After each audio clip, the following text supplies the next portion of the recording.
Shalom Obracha, aujourd'hui je vous ai raconté une très belle histoire que j'ai lue. C'est un exemple, mais il y a beaucoup de morale à apprendre de cet exemple. Il y avait une fois un roi qu'il avait un fils unique, le prince héritier. Un jour, ce prince héritier, je sais pas qui lui est arrivé, il a décidé que il est une dinde. Il commence à se porter comme une dinde. Il fait les manières d'une dinde et il picore comme une dinde. Il va sous la table.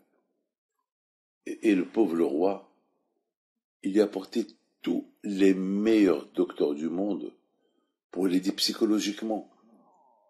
Et le prince, il s'est construit une idée qu'il est une dinde. Il n'est pas un être humain, il est une dinde. Il se comporte comme une dinde. Un jour, il est venu un savant, un professeur, un psychologue. Il dit au roi, moi je vais l'aider. Moi je vais aider ton fils. Les médicaments, tout ça, ça vaut rien. Moi je vais l'aider.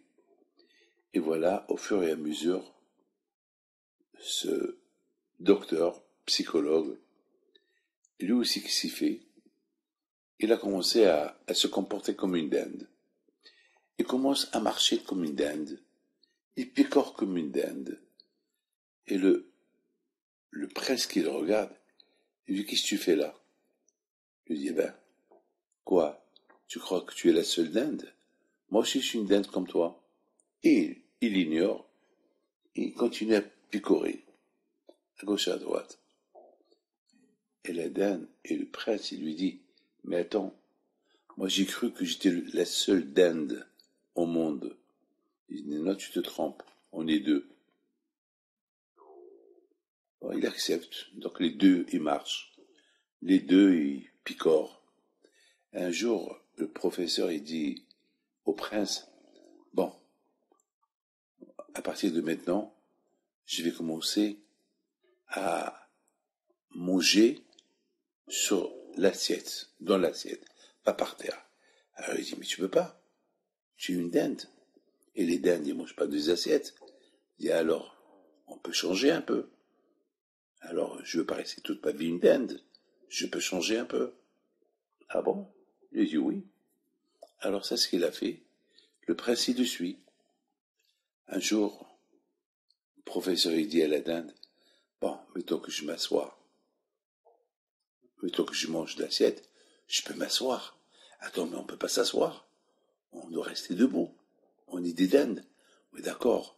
Puis j'utilise l'assiette. Alors, je peux m'asseoir. D'accord. Pourquoi pas? Donc, ils vont s'asseoir et manger avec leur bouche de l'assiette. Un jour, le professeur dit, tu sais, aujourd'hui, j'ai envie d'utiliser la fourchette. La fourchette? Mais on a la bouche, il lui répond la dinde. C'est avec la bouche. On mange directement de l'assiette. Mais attends, on commence à devenir des hommes comme tout le monde. On s'assoit, on mange dans une assiette. Et pourquoi pas utiliser la... Ah ok, allez. Et vous commencé à utiliser la fourchette, le couteau. Et au fur et à mesure, ils sont devenus les deux normales. Mes amis, c'est l'histoire de Rav Nachman.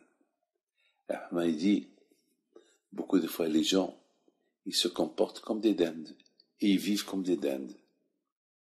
Mais, s'ils veulent, ils peuvent changer. Ils peuvent changer. Ils peuvent faire teshuva. J'ai vu, dans ma vie, j'ai vu des gens qui étaient loin de la Torah. Je vous donne la parole d'honneur. Ils rigolaient de la Torah. Et après, ils ont complètement changé. Petit à petit. Prenons le temps avec eux. Vous allez voir. Beaucoup de fois, je connais des gens que, avec les deux dieux, ils ont fait une grande teshuva vers le bon Dieu, et ils sont plus religieux que moi. Et parfois, j'ai honte même d'eux, qui se comportent 1000 fois mieux que moi.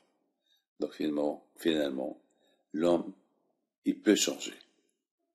qu'Hachem vous protège et vous donne la santé. Et d'ailleurs, la fête de Pessah, c'est la fête du changement. La fête du Kippour, c'est la fête du changement. Pendant toute l'année, on mange le Hametz, et à Pessah, on change. On mange la galette.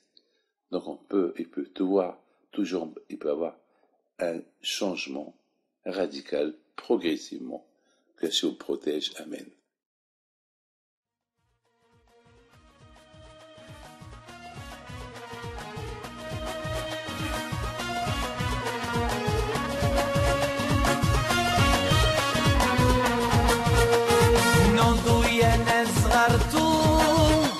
على ربيع حي بنتو وقف لنا زي خو